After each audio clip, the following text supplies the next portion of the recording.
Good evening, everyone. I hope you all are having a great evening. It's Mike here with the Antler Collector, and this evening we are going to discuss the series of the Border Brute buck. This is actually the fourth set off of this deer, and this is when the whitetail made a tremendous jump in antler growth. He was likely 6 to 7 years old, 6.5, 7.5 here. I'll tell you a little history on this. If you listen to the prior videos regarding the first initial discovery of these antlers, those were actually discovered after this set here was brought to my attention in 2004. So I get a phone call one day from the one and only Tom Sexton. And he says, hey, he said, this is something you might want to look into. He said, I got some information. A lady called me. He said, this set of antlers, he said, sounds like a very special set. So I ended up getting a hold of this lady. He gave me the number. Her name was Christy Hogler. I believe that's how I pronounce it, is Hogler. And she had found this set of antlers while taking her son sledding. They were walking up by some cedar trees at the top of the hill, and they looked and saw some blood on top of the snow.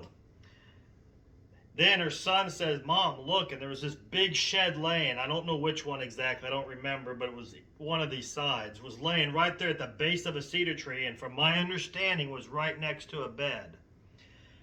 All of a sudden, they see the deer tracks were in the area. They look up, and there's the other one laying in the snow. So that's quite an amazing story in itself. You know, just go sledding and you find these two enormous sets of shed, or this enormous set of sheds. So, you know, I almost wonder, this is what kind of made me wonder if that deer wasn't actually laying there and this was laying right in the bed. The deer jumps up maybe, and this fell off as soon as he jumped up, and the other one fell off right when it, took off running. That's a possibility. Kind of makes me wonder that. So anyway, so I contacted her. I met up with her to meet her. And I met up with her, and it's a pretty long story on how everything went. Make a long story short, I didn't get the antlers bought that day. She had a set price in mind, and it was a little bit over what I was wanting to give at the time. This is going back over 20 years ago. So I did not get them at that moment. And she actually had took them to a deer show in Missouri, and there was a couple other people there that offered her, one of them offered a four-wheeler in trade. She didn't have interest in that as she had kids, she told me. And I can't remember what the other one was, maybe a cash offer or something, but neither party, none of us had, took possession of them at the time. And about 3 weeks went by, and I had made her an offer. About 3 weeks went by, and she had called me back, and I was thinking about her as well because, these were some huge antlers. When I seen them, I couldn't believe the size. And but I didn't know what I know now. This is 20-something years later, much more seasoned and experience in collecting, and know how rare these really are. I would have never left there without them that day. But so anyway, I ended up, she called me and she says, hey, would you do this number? And I said, absolutely, let's do it. So I ended up meeting her in Topeka, Kansas. My dad went with me, and he said, are you sure you want to do this? I'm like, why do you keep questioning me on this? This isn't the only time. I said, yes, I'm doing it. So I ended up getting them bought, and he was shocked when he saw them. My dad was like, my God, those are huge. And ended up having, they were actually officially scored already. This side here was like 100 and change, and this side is over 100. It's like 107 or 8. But I really don't remember the exact total numbers. I just know they're both over 100. All I do know is that the typical frame on this one is 95 and change is a 5, and this one is 94 and like 2/8. And that alone, as a 5x5 set, is just as rare as they get. To top that off, what's even more rare is this one has a 30-inch beam. This one's like 29. But this G3 is 17 inches. 17 and an eighth, if I remember right. I know it's 17. This one is like 16 and change. This one is 15 and change. The 3 tines average over 16. This one here was like 12 and change, so he's not quite there, but boy, if he would have been, but it's whatever. Can't change what he grew. But these G3s are so dominant, the border brute buck is probably the most recognizable rack from those. I don't know if other G3s out there any bigger.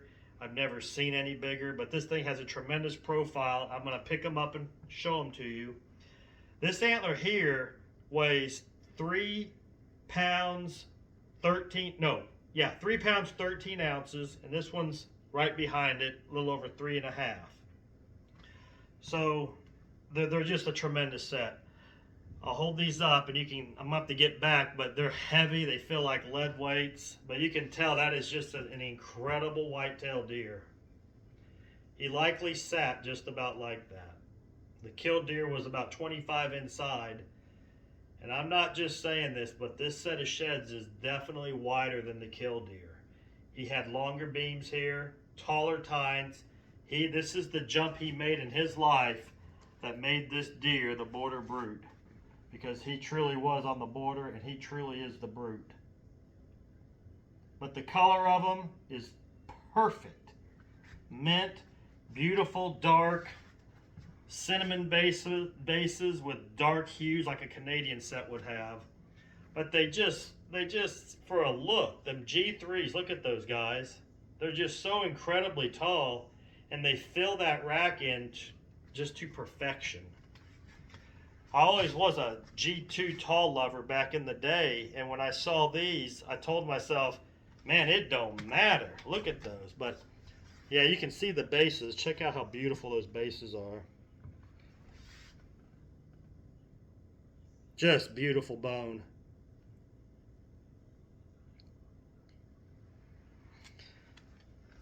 So anyway, I wanted to give you guys the almost last episode of the Border Brute set. Show you a back view of them. They're just, God, they feel like they're 10 pounds holding them, but they're not. They're just, some antler may weigh heavy and not feel as heavy as it weighs, and some antler isn't as heavy and they feel heavier than they are. I don't know why that is, but I have ran into that, and I've had other people say the same thing. I'll show you something on this deer. The color is prime. Check this out. Look at that color. It has amazing calico cat, like, just who knows if it was velvet left on it or something at one time. It just took it a while to get it off, but it's a monster. It's a prehistoric looking set of sheds. Ooh. But anyway, I wanted to show you guys this, and they've been in the collection since 2004. And a huge shout out to Tom Sexton as always. You're a champ, and I appreciate you putting me on these amazing antlers. All right. Well, you guys have a wonderful Sunday evening. It got dark a little early, and I guess that's all the signs of winter and hunting season. We'll catch you on the next go around. Thank you for tuning in.